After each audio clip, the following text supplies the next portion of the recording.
You're listening to an Airwave Media Podcast.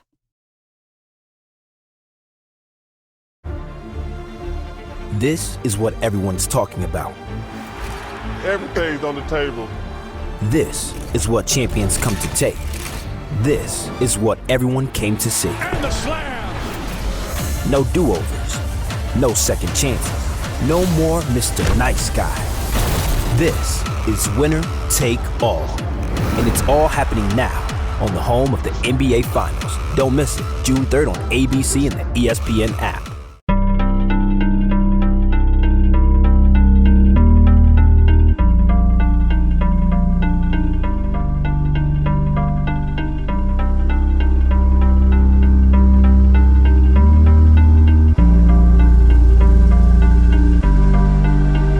In part one of this series on moon landing denialism, I talked about the statistical growth of belief in conspiracy claims about the moon landings being staged.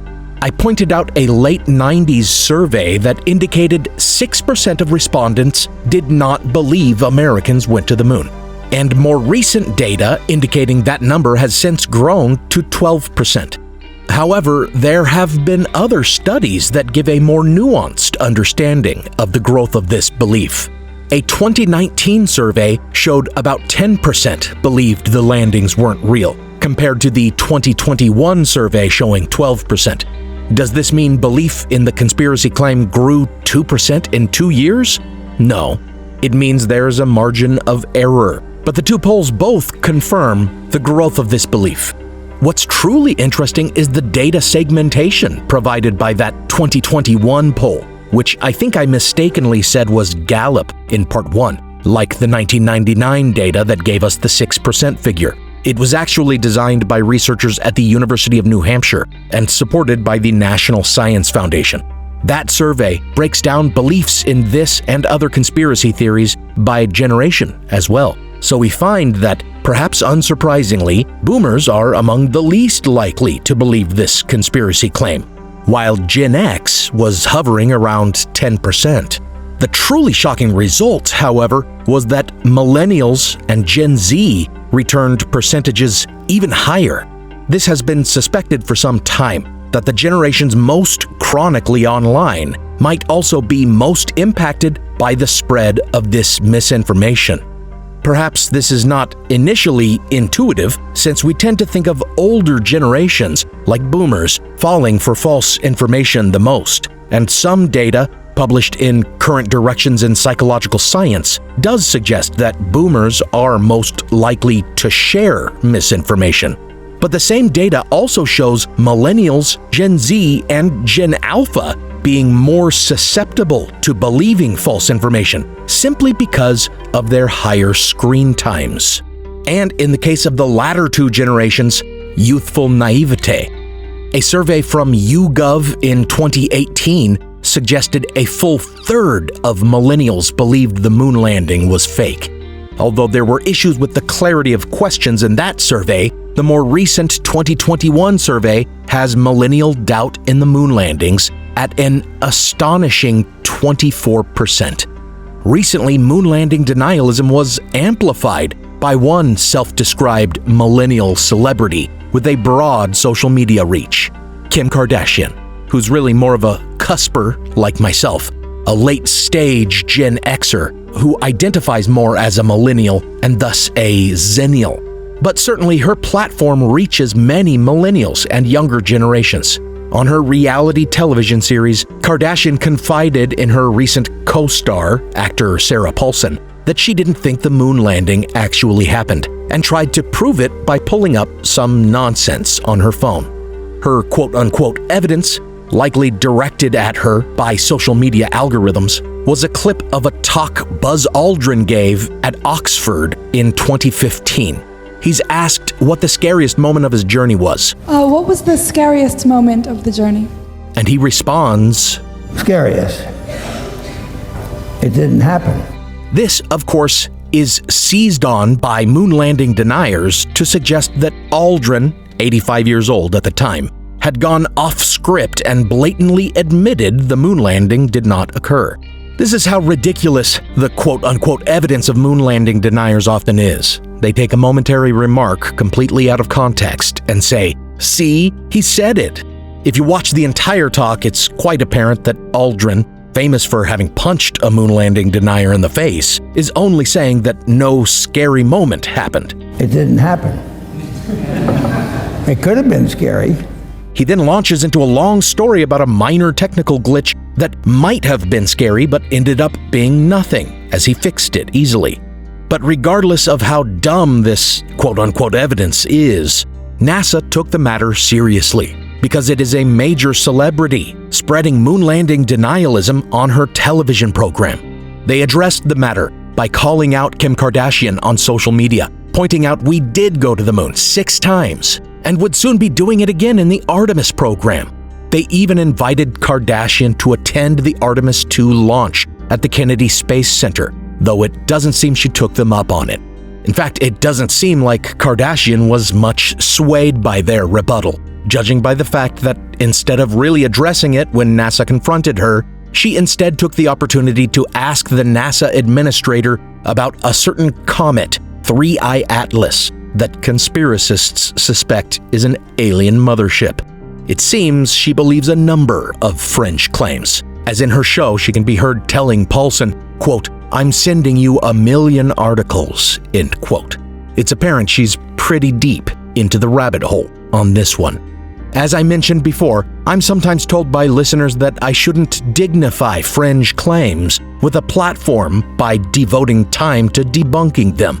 But when there are celebrities with a huge platform out there dignifying this nonsense, it becomes apparent that these claims need to be continuously, publicly addressed and refuted. This is Historical Blindness. I'm Nathaniel Lloyd, and I'm following NASA's lead here, trying to mitigate the spread of misinformation, regardless of how long it has been thoroughly debunked. Thank you for listening to Moonstruck, Debunking Apollo Hoax Claims, Part 2, Dignifying Lunarcy.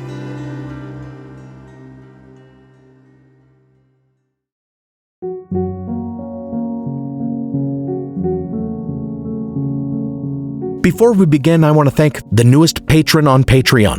Thank you, Akalia. Thanks to all my patrons. I love researching and writing this program. I'm proud of it, and I find it fulfilling. But it's still the financial support of you patrons, far more than the meager ad revenue I bring in, that makes it possible for me to devote as much time as I do to the podcast.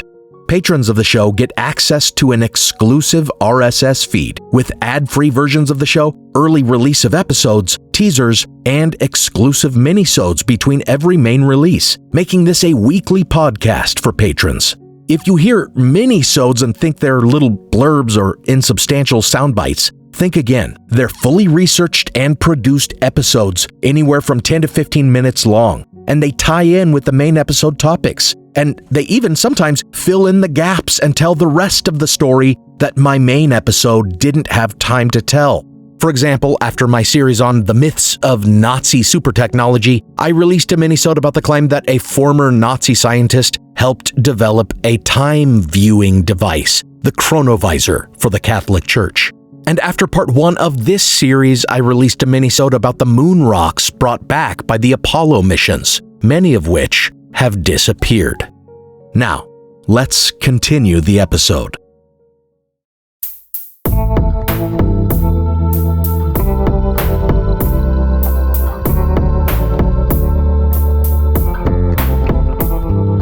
Welcome to Historical Blindness. One point made in the first part of this series that's worth keeping in mind is that moon landing denialist thinking is contradictory. I noted that they want to claim simultaneously that the US was so far behind the Soviets that there's no way we could have done what they failed to do, but then they turn around and claim Soviets couldn't have independently confirmed the moon landing because they were actually behind us in deep space tracking technology. They contradict themselves and still manage to get it wrong both ways. This is because they just throw everything at the wall and go with whatever seems to stick.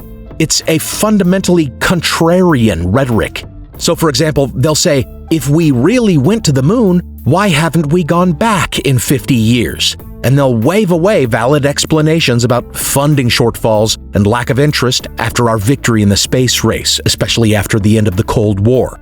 Now we say, look, we are going back in the Artemis program, and they'll say, well, why are we suddenly going back now?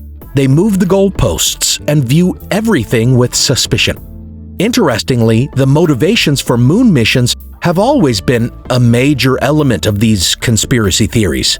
For example, as I discussed in the last episode, the main claim was that the landing was faked to win the space race. Moon landing deniers will claim it couldn't actually be done, so the US faked it 6 times, just for international posturing purposes. But Bill Kaysing, the OG moon landing denier, claimed something else. He claimed it was NASA specifically who faked it because they needed to save face, after realizing they couldn't accomplish what Kennedy had tasked them to do, and because they simply could not give up all that delicious funding.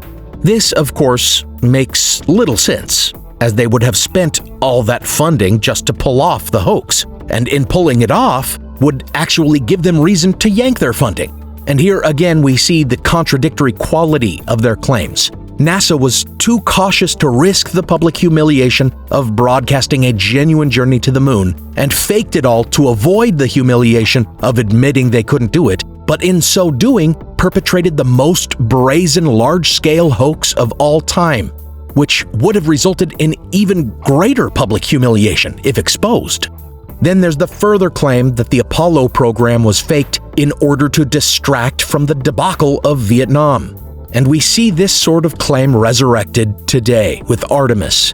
It's claimed by many that it's all a distraction from Epstein and Iran and ICE and all the many debacles of Trump 2.0. But the program started back in 2017 when Trump authorized it. Obviously, it was not being planned back then as a media distraction. And if one is suspicious of the motivation behind our current return to the moon, thinking it must be more than just scientific reasons, that's true.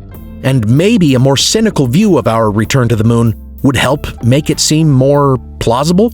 We're currently in another space race, trying to maintain our leadership in the face of China's intentions to land astronauts on the moon by 2029. Also, SpaceX has proven the economic opportunities to be had in maintaining leadership in the field of rocketry and spaceflight. And finally, if pursuit of money makes lunar programs more believable, there is that as well. The Artemis program intends to establish a permanent base on the moon, at which there will be great opportunity for scientific discovery, but also opportunity for acquiring rare earth metals, like the scandium, yttrium, and the lanthanides present in a type of lunar rock called creep, K-R-E-E-P, which are all precious because of their use in making electronics.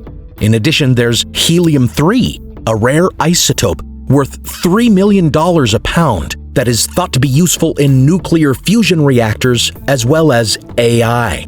As noble as the intentions of the astronauts, scientists, and engineers at NASA may be, these facts make it crystal clear what's really behind the new push to return to the moon. Or it at least explains why it's now being funded so well.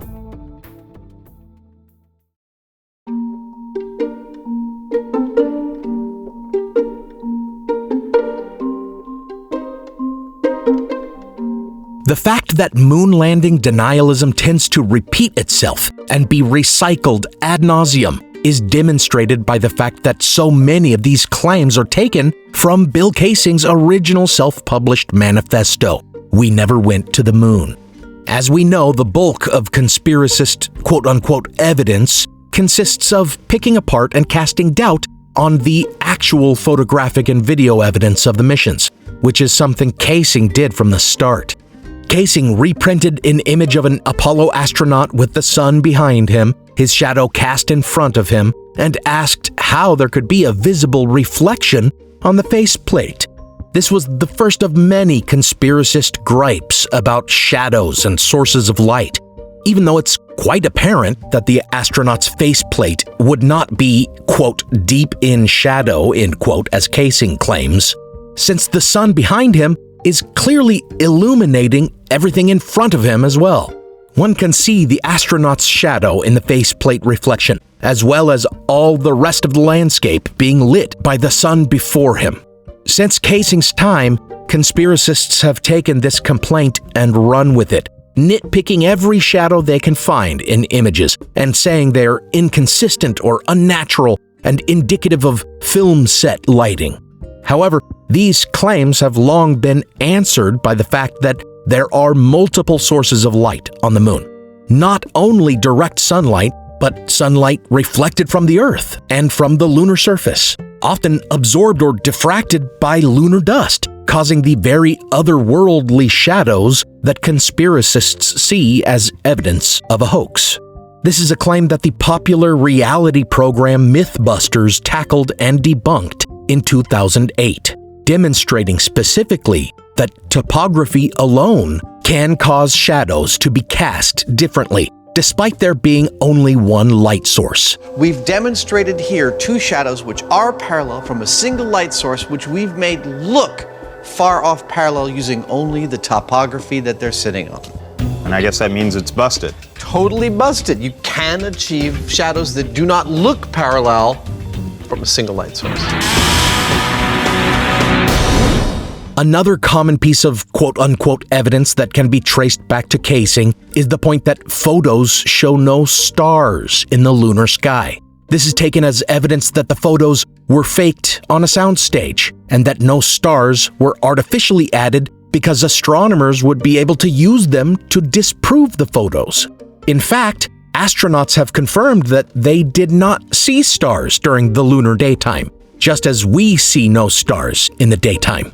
As for photos, they were only taken during the lunar daytime, since that's when they landed. And because of the brightness of the sunlight on the lunar surface, they were taken with very short exposure times, such that dim stars would not have been discernible.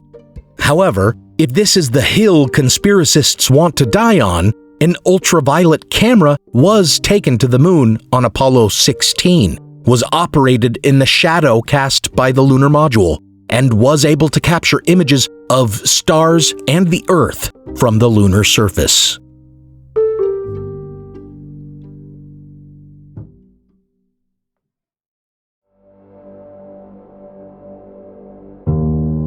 We see the contradictory claims of conspiracists here again. One of the big claims of moon landing deniers is that the quality of the photographs is just too high, so they must have been staged. The images captured on the moon are very high resolution for the time. They were equipped with advanced Swiss cameras using German optics. Deniers will say they took far too many photographs, more than was necessary, but the cameras were capable of taking 2 photos per second, so they could have taken far more. And the fact is that despite the high resolution, the astronauts, who were not professional photographers, took a great deal of low-quality photos that simply aren't shared very often. This was one reason why they snapped so many, aside from, the historic nature of the missions. And to claim that these images are too high quality is hilariously ironic, since the refutation of so many other conspiracist claims boils down to the images not being high enough quality, as was the case with the missing stars. Other complaints have to do with the crosshairs that appear in all the images, which are the reticles etched onto a glass plate fitted over the camera lens. In some images, these crosshairs seem to disappear behind objects, which deniers claim is proof that some compositing of the images has occurred. Forensic analysis of the images shows, however, that the crosshairs are just washed out and harder to see over certain objects. So again, the photos are too good, but also not good enough. And some of the issues were actually introduced after the fact. For example, in some images, these crosshairs are rotated, but it's been shown that this was only because these photos are in the public domain and are regularly cropped and rotated and generally altered however people see fit to alter them. In another case, eagle-eyed conspiracists found what looked like the letter C engraved on a rock. Proof, they claimed, that the rocks were fake, along with everything else on that soundstage production. Putting aside for a moment the notion that you'd choose to use fake rocks when real ones are cheap and plentiful, the original high-resolution image showed no letter on the rock, and it turns out it was likely a curled hair that was introduced to the image during the copying and printing process. Likewise, it is claimed we didn't actually have the technology to broadcast such high-resolution imagery to the Earth from the Moon in 1969. But the fact is that, unlike the photos, what was broadcast was actually very low quality. The video captured on Apollo 11 was of lower resolution, only 320 scan lines at 10 frames per second. And that lower quality video was beamed by microwave from the lander's antenna to satellite dishes in California and Australia. What Australia received was higher quality due to the size of their dish, but then it had to be converted before its distribution to the major television networks, further lowering the quality. So again, we have moon landing conspiracists whose major pieces of quote-unquote evidence essentially boil down to them not really understanding the advancement or the limitations of our technology in 1969.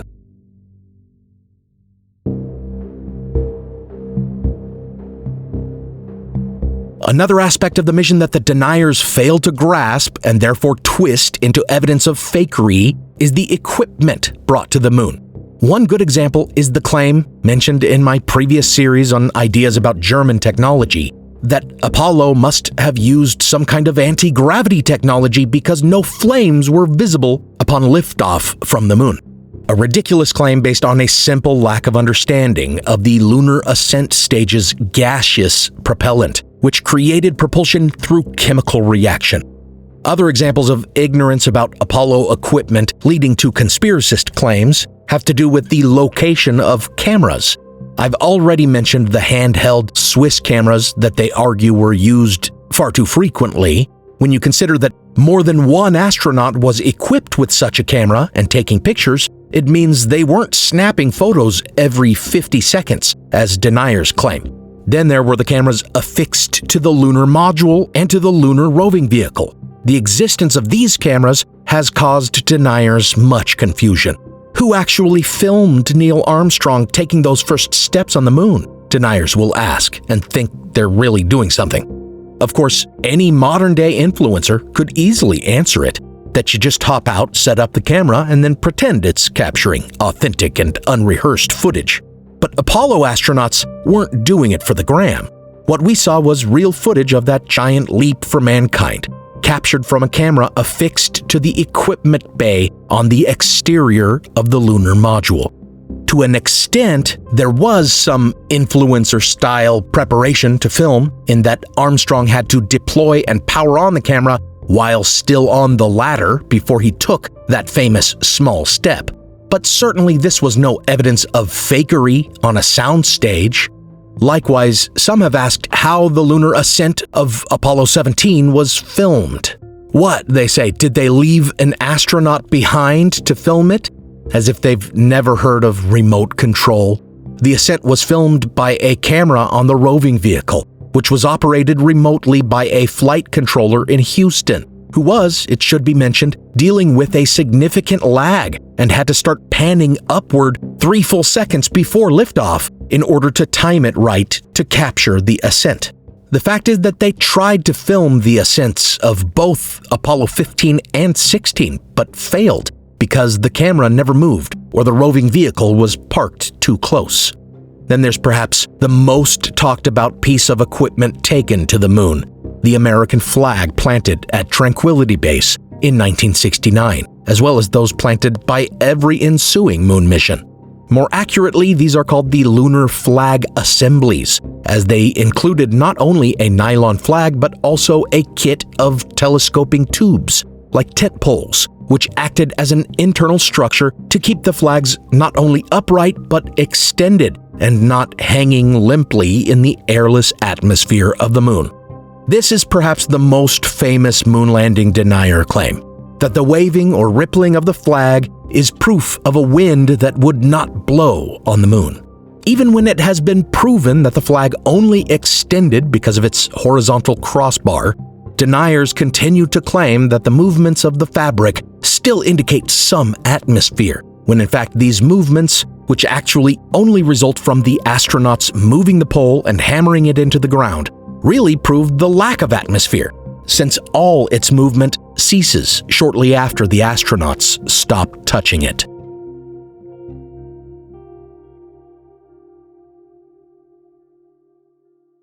Now for a brief intermission.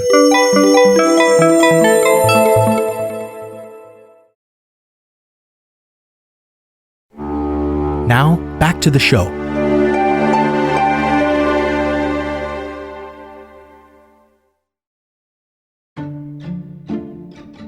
Besides moon landing deniers' failure to understand the equipment astronauts carried and the technology they used, they also showed themselves to be woefully ignorant of the science that NASA had to contend with in undertaking a mission to the moon, much of it related to the atmosphere and ground conditions there.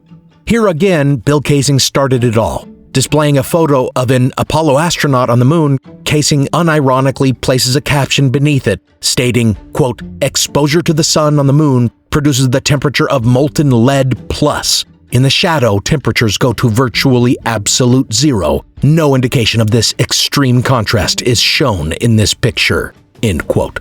I'm not certain what he expects, for the astronaut to be on fire or melting, or for icicles to be suspended from his elbows. This was the first of many claims that actually astronauts could not possibly survive on the surface of the moon. Not only are extreme temperatures given as reason, but also radiation from the Van Allen belt, a zone of dangerous radiation trapped in two rings around Earth by our magnetic field. According to the understanding of moon landing deniers, these two things, the extreme heat and the Van Allen radiation, would not only have killed astronauts, but would also have melted equipment and damaged film. So wow, these armchair detectives thought of something that the many leading scientists at NASA didn't realize when they were planning their fake moon mission. Except, of course, dealing with heat and radiation, not only on launch but also in transit, on both descent and ascent, and then on re-entry to Earth's atmosphere, was much of what NASA scientists had to contend with. First, the physics of heat on the surface of a planet with no atmosphere are very different. It's the physics of heat transfer, and aside from actual physical contact with the hot ground, there was no transfer mechanism other than radiation. It also needs to be remembered that a lunar day is almost a month long. They mitigated exposure to heat by landing early in that month, when temperatures were not so high. Otherwise, both the lunar module and their spacesuits were engineered to insulate, to cool, and to reflect heat. As for the radiation, astronauts were protected from the more dangerous radiation of the inner belt as they passed through it in the spacecraft, on an orbital trajectory specifically calculated to reduce exposure. The moon is in the less dangerous outer belt, making their exposure about equivalent to what a nuclear power plant worker might receive. And remember, they were shielded, both within the spacecraft and the lunar module, as well as on the surface in their spacesuits, as was the delicate film in their cameras.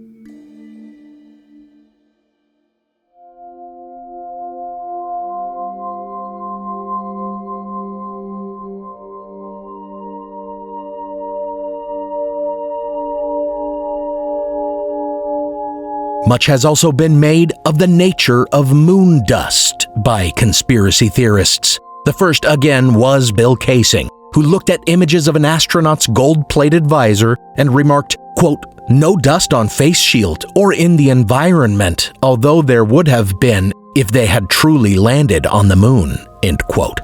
Questions about moon dust, or rather the fine, powdery lunar topsoil, more accurately called lunar regolith, goes back to the 1950s and the widespread debate about the physical properties of the moon's surface.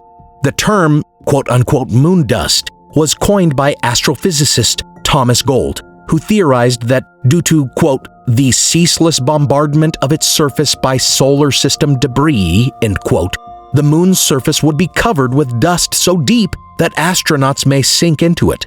This was far from scientific consensus, though, and actually Gould's theory was jokingly called, quote-unquote, gold dust. Eventually, Gould was proven rather right, as astronauts discovered how powdery regolith actually is when probes took samples and when they visited the moon's surface.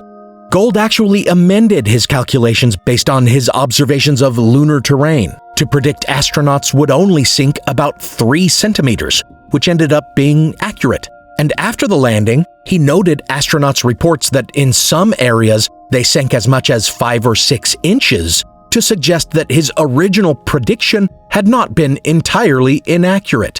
But this idea of very deep and ubiquitous moon dust didn't die.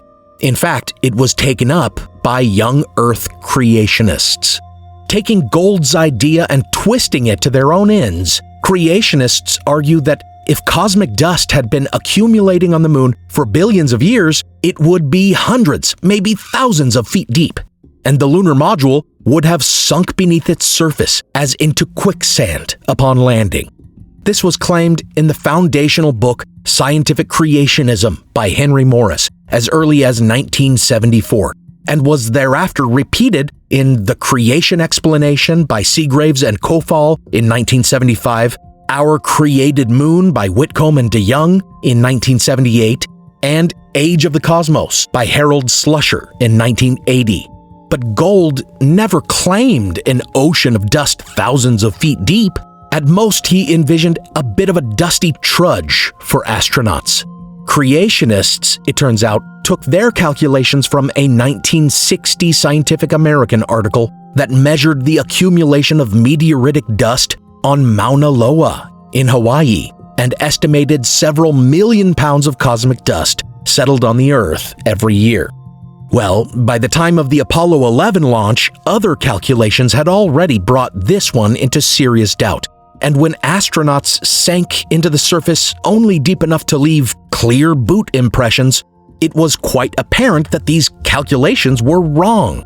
Young Earth creationists claimed this was because cosmic dust had actually only accumulated for maybe 10,000 years, rather than billions. But by the early 70s, new calculations by physicist J.S. Donaghy, based on more and better data, indicated that only about 2.5 inches of cosmic dust collected on Earth yearly, and half as much on the Moon.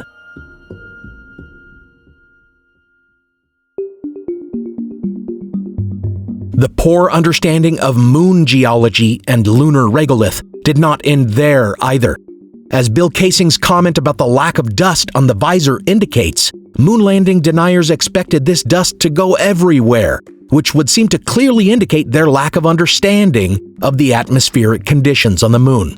For example, the footprints in the dust that can be clearly seen in so many images have been claimed to be evidence of fakery. First, it's claimed by deniers, who typically are not experts in the topic, that with no water in the atmosphere, dust would not have been capable of holding a shape, and therefore such clear boot impressions would not have been possible. They thought footprints would fill in, like in a desert. But they betray their lack of knowledge of lunar geology here. Lunar regolith is not the same as Earth soil. It is pulverized dust battered by charged atomic particles, or ions, for millennia, until it's finer than talcum powder. As such, it perfectly molds to anything pressed into it, and in the airless environment holds its shape exactly and indefinitely. The thing is, this has been known since years before the moon landing, when surveyor probes landed on the surface, testing whether anything would sink into the dust, and took a sample. When its sampling scoop dug into the ground, the hole it left held its shape rather than filling in.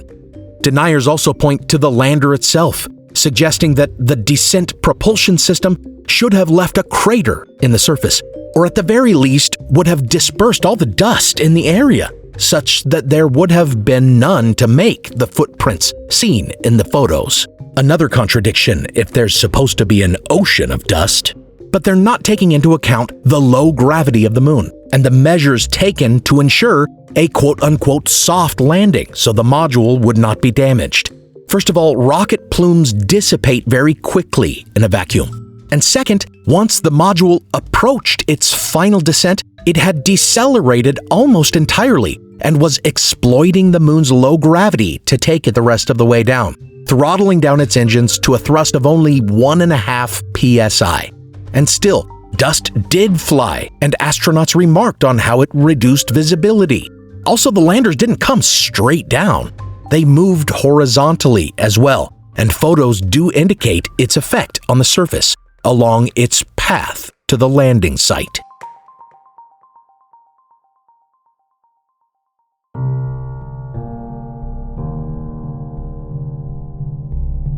No matter what answer you offer a denier, though, nothing satisfies, because in their minds, they see a phony. From the start, the conspiracy theory required elaborate stagecraft. Casing claimed that astronauts were filmed entering the lunar module before the launch in Florida, but then were secretly evacuated via a quote-unquote high-speed elevator and smuggled out to Nevada, where the quote-unquote moon set had been prepared. Casing's entire notion seems to have come from the fact that astronauts did train in Nevada. Its high temperatures and rocky landscapes helped prepare them to traverse the moon's surface, and they hiked the area with heavy backpacks to simulate the weight of their spacesuits. In fact, NASA still uses the area for space exploration training. Artemis astronauts trained at the Nevada Space Proving Grounds on the Nevada National Security Site, formerly the Nevada Test Site, where craters from nuclear weapons testing helped to further simulate the lunar surface. But ever since Casing claimed that they had a film set out there to fake the moon landing, conspiracists have decided that alongside crashed saucers and dead Roswell aliens, the government is hiding the moon set out at Area 51. In 1980, though, Casing's conspiracy theories were co-opted and the narrative was changed by the Flat Earth Society. Of course, flat earthers have a vested interest in claiming that NASA is lying about everything, and we can't rightly have flown to the moon and back according to the weird and constantly evolving cosmogony of flat earthers, who claim the Earth is a plane covered by a dome, and the sun and moon are not distant heavenly bodies, but rather nearby sources of light. Oh, and everything science understands about gravity is wrong, too. And the flat Earth is actually just accelerating mysteriously through space, which explains why objects fall. Even Bill Casing thought these guys were nuts and didn't really want his fringe claim associated with theirs. It was Flat Earth Society President Charles Johnson who claimed that the moon landing wasn't filmed in Nevada, but rather on a Hollywood soundstage, and he claimed the whole thing had been written by science fiction legend Arthur C. Clarke. Some have claimed that Johnson was influenced to make this claim by the 1977 film Capricorn 1, about a phony mission to Mars. But that film itself, starring Hal Holbrook, James Brolin, Sam Waterston, and O.J. Simpson, seems to have been clearly inspired by Casing's claims. In naming Arthur C. Clarke, it seems more likely he was thinking about the masterpiece 2001: A Space Odyssey, co-written by Clarke and adapting his short story. This film, directed by Stanley Kubrick, astounded audiences with its visuals of rotating space stations and simulated anti-gravity just a year before the actual moon landing. Johnson's assertion eventually evolved into the further claim that Kubrick, the genius director of 2001, had been recruited because of his work in 2001 to film the fake moon landing a year later. According to this conspiracy claim, Kubrick then went on to embed clues about it in his subsequent films, like The Shining. These quote-unquote clues start obvious enough, as little Danny Torrance in the film wears an Apollo 11 sweatshirt. But then they get increasingly absurd. The haunted room 237 in the Overlook Hotel corresponds to the moon being 237,000 miles away, and the octagonal pattern in the hotel's carpet matches the shape of the launch pad. It's about as credible as claims that his film Eyes Wide Shut was exposing Epstein's elite ring of pedophiles, and Kubrick was murdered for it. Kubrick died of a heart attack in his sleep at 70. And the fact is, his version of zero gravity in 2001 was flawed. In reality, in 1969, we did not have the special effects technology that would have been needed to simulate either the astronauts' movements in low gravity or the dynamics of the moon dust as seen in the videos when astronauts and rovers kicked it up, and it acts exactly as it would in an airless environment, falling parabolically and never remaining suspended in the air.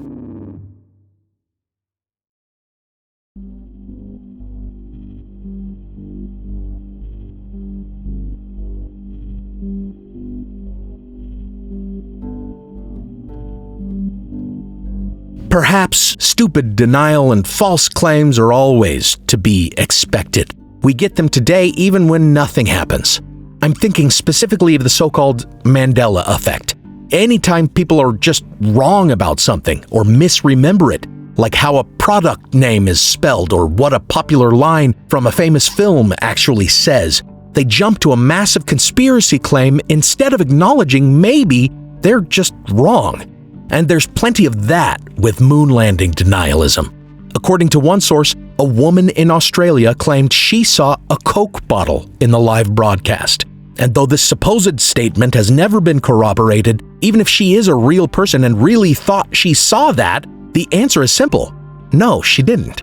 We have the original footage. There's no soda bottle rolling into frame. Nor is this the dumbest of moon landing conspiracy claims. I once saw a post on social media showing an Apollo astronaut clean-shaven before he went on the mission, but bearded upon climbing out of the capsule on his return. Explain the beard, this internet sleuth demanded. I couldn't help but laugh, thinking that this must be a youth or someone who can't grow a beard, or at least can't grow one very quickly, unable to comprehend that a man could grow a beard over the course of 1 to 2 weeks. In reality, as Smithsonian Magazine wrote a whole article about, many astronauts grew what they called quote-unquote moon beards. Shaving was tricky in zero gravity, so most didn't do it, and some kept their beards through the ensuing quarantine and chose not to shave. But sure, I guess the beards prove it. Checkmate. As always seems to be the case, these long-debunked conspiracy claims just tend to gather stupider and stupider elements as they are perpetuated through the years.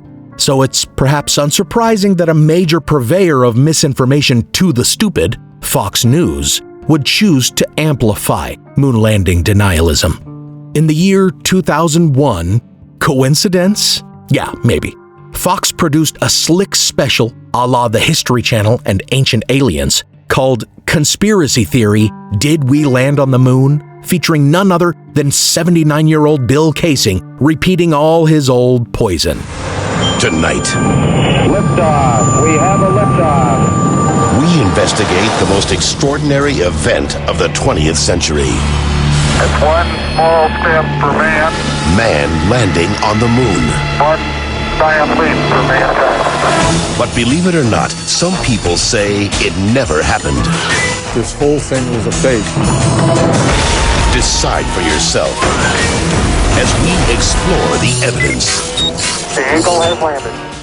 In anticipation of its release, NASA re-released the old fact sheet that it had issued in 1977 in response to Casing's claims. And recognizing that this false claim seemed to be growing, especially after Fox broadcasted it to 15 million viewers, NASA hired space journalist James Oberg to write a comprehensive refutation of the claims, once and for all. However, when ABC World News Tonight reported on this and asserted that it would be beneath the agency's dignity to even respond to the claims, NASA canceled the project. So again, conspiracists spread these lies without any thought about their own dignity. Sensationalist purveyors of propaganda like Fox amplify them without any sense of dignity, and the general public seems to eat it up and crap it out all over social media without feeling at all undignified. But try to set the record straight and defend truth and reality, and suddenly one must consider how addressing the matter might affect one's dignity. So, do I appear undignified by addressing this? Perhaps to some. Very well. Do I lend conspiracist thought dignity by systematically deconstructing it? I don't see how, and certainly not if I've already lost my own dignity by responding to them.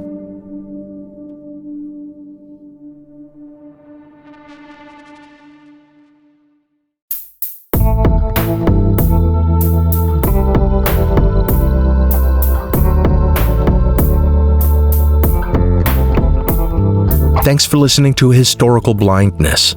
As always, special thanks go out to my partner patrons, Diane Lane, Joe Escott, Devlin Hoff, Lisa, Prickly Pear, Fred R. Grotice, Robin Naggett, Don Mundus, Eunice Allen Bradley, Juliette O'Connor, Jonathan Williams, Joshua Luddington, Christine LeBlanc, Lonnie C., Kaylee, Ama, Christopher L. Burton, Benny Slater, Chris BDG, Jocelyn Clausen, Lindsay McAllister, Brian, Jamie Nielsen, Martin Robistow, Josh Haberman, and AJ. Thanks for all your support, patrons. I hope you really enjoyed this series. I think it's one of my better ones. And I really appreciated a recent comment from one of you on part 1 of this series.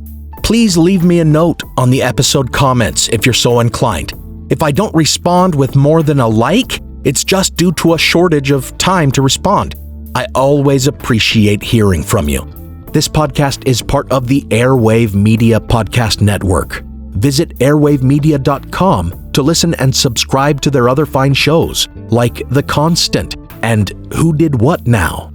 Some music on this episode was licensed through a Blue Dot Sessions blanket license at the time of the episode's publication.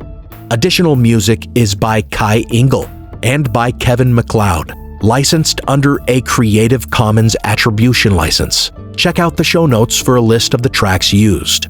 You can support the show by pledging on Patreon or by making a one-time donation on PayPal.